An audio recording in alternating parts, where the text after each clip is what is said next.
یا جہاں یہودی ظلم کر رہا ہے وہاں لڑائی کرو گے آپ؟ تو یہ عجیب منطق نہیں ہے کہ ظلم وہاں ہو رہا ہے، آپ نے اپنے ملک میں توڑ پھوڑ کرنا شروع کر دی، تو اس سے یہودی ناراض ہوگا یا خوش ہوگا؟ وہ تو کہے گا اور اچھا ہے بم دھماکے کرو یار، پرامن نہیں، بہت بموں کے ساتھ کلاشن کوفوں کے ساتھ اپنی کنٹری میں مظاہرے کرو، ہمیں آ کے چھڑو یہاں پہ۔ ہم جہاد کے منکر نہیں ہیں، آپ سے زیادہ الحمدللہ جہاد کو مانتے ہیں، لیکن آپ اگر یو کے میں، کینیڈا میں، پاکستان میں، سعودی عرب میں توڑ پھوڑ والے مظاہرے شروع کر دو گے، چاہے غیر مسلم کنٹریز میں بھی، خدا کی قسم اس سے اسرائیل کو جوں بھی نہیں دیں گے۔ تو اس وقت آپ جوش سے زیادہ ہوش سے کام لیں۔ جوشیلی تقریریں کرنے والے بہت ہیں مارکیٹ میں، ابھی نعرے بھی یہاں لگ رہے ہیں، ہم یہ کر دیں گے، ہم وہ کر دیں گے۔ ان سے پوچھو کیسے کرو گے؟ شام کو گھر پہ جا کے گٹکا کھا کے سو جاتے ہیں وہ۔ جوشیلی تقریریں کرنے والے، میں مانتا ہوں جہاد ہی ہوگا، لیکن ہوگا کس سرزمین پہ؟ جہاں یہودی لڑ رہا ہے وہیں لڑا جائے گا۔ میدان جنگ متعین کیا جاتا ہے لڑائی کے لیے، یہ نہیں ہوتا کہ آپ میدان جنگ میں نہیں جا سکتے تو جو میدان جنگ نہیں ہے اس کو میدان جنگ بنا دو، ایسا دنیا میں کبھی بھی نہیں ہوتا۔ یہ تو وہ جون پور کے قاضی والا قصہ ہو جائے گا کہ وہ سولی پہ لٹکایا ایک شخص کو، اس کی گردن موٹی تھی، وہ پھندے میں آ نہیں رہی تھی، انہوں نے کہا اس کی گردن چونکہ پھندے میں آ نہیں رہی ہے تو اس کی چونکہ آ رہی ہے اس کو لٹکا دو آپ۔ وہ کہے گا میری آ رہی ہے لیکن میرا قصور کیا ہے؟ تو یہ عجیب قسم کا جہاد ہے۔ آپ اپنے ملکوں میں، یو کے، کینیڈا میں آپ نے اگر توڑ پھوڑ کرنا شروع کر دی، وہ چھوڑے گا تھوڑی کینیڈا آپ کو، یو کے، امریکہ میں آپ نے اگر توڑ پھوڑ شروع کر دی وہ چھوڑے گا تھوڑی۔ آپ کی اوقات کتنی ہے؟ لڑائی کے لیے سب سے پہلے میدان جنگ کا تعین ضروری ہے، کہ لڑائی ان کی مرضی سے نہیں ہوگی، کہاں کہ وہ جہاں چاہ رہے ہیں، لڑائی ہماری مرضی سے ہوگی، ہم جہاں کہیں گے وہاں لڑائی ہوگی۔ میں سمجھا پا رہا ہوں اپنی بات؟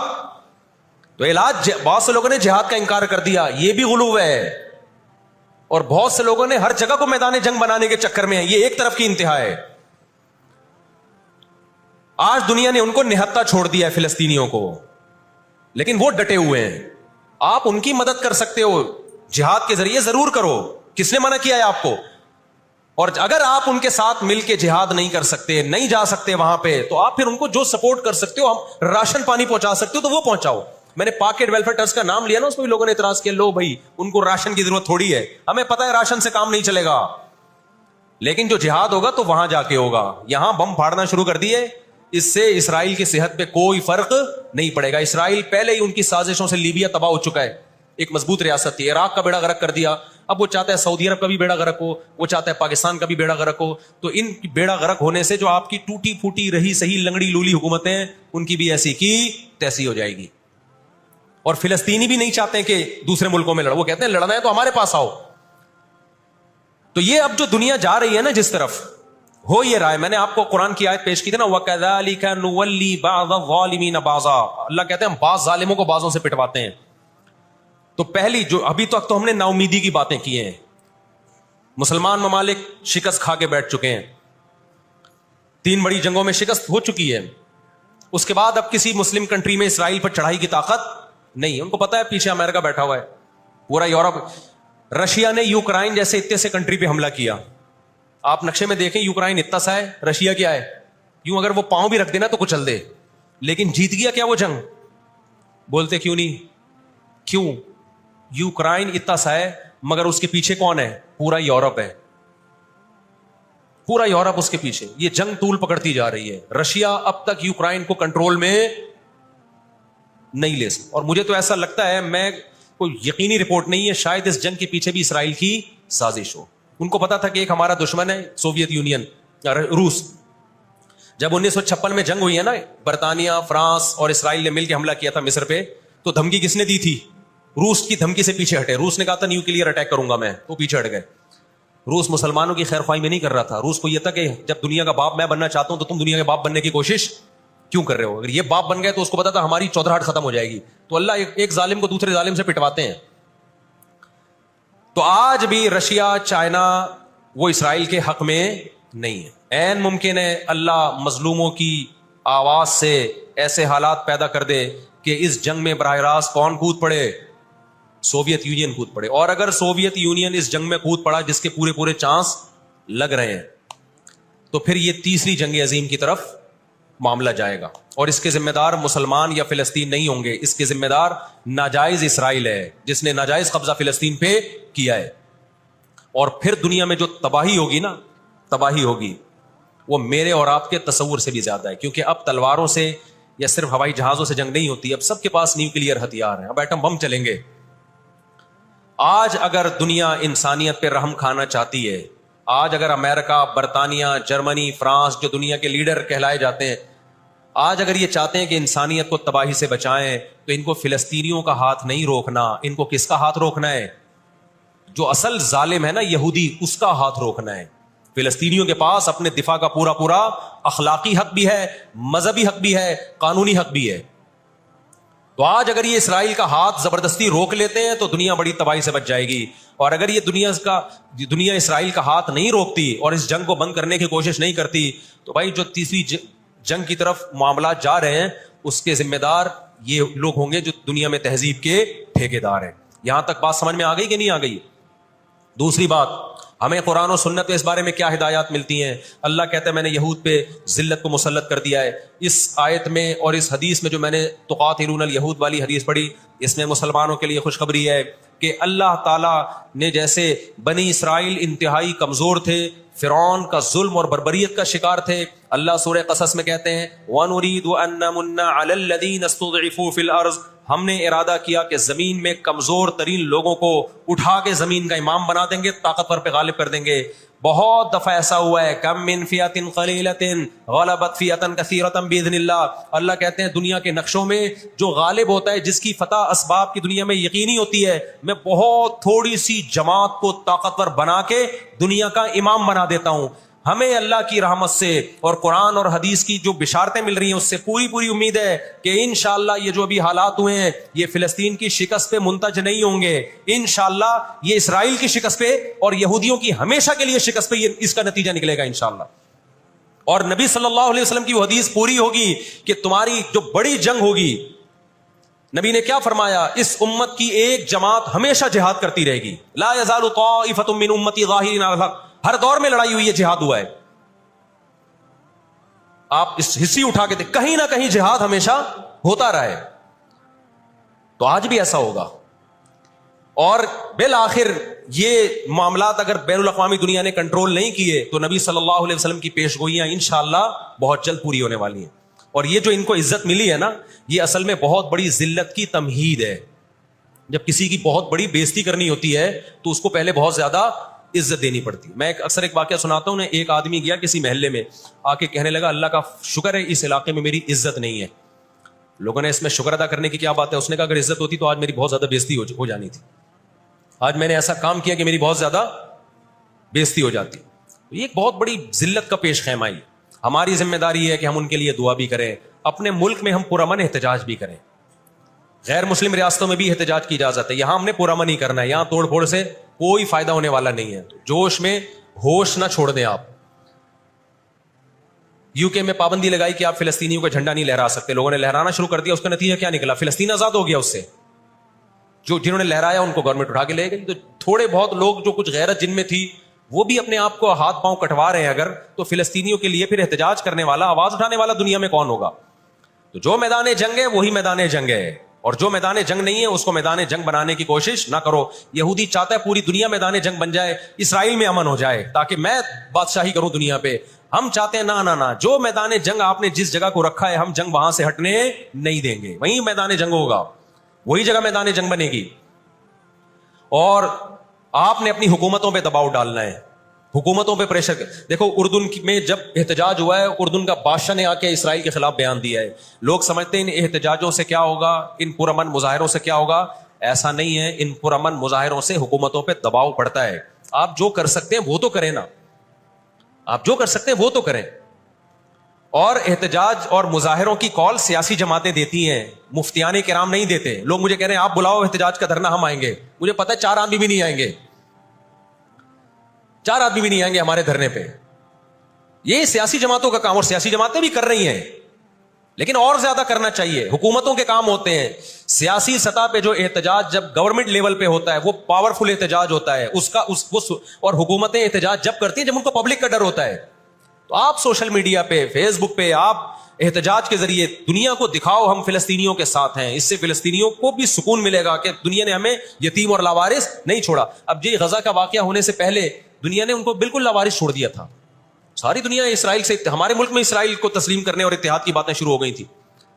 اس جنگ کے بہت زیادہ نقصانات ہوئے ہیں, لیکن اس کا ایک فائدہ بھی یہ ہوا ہے کہ اسرائیل کا ایشو دوبارہ دنیا میں کھڑا ہو گیا ہے. اب اتنا آسان نہیں ہے اسرائیل کو تسلیم کرنا.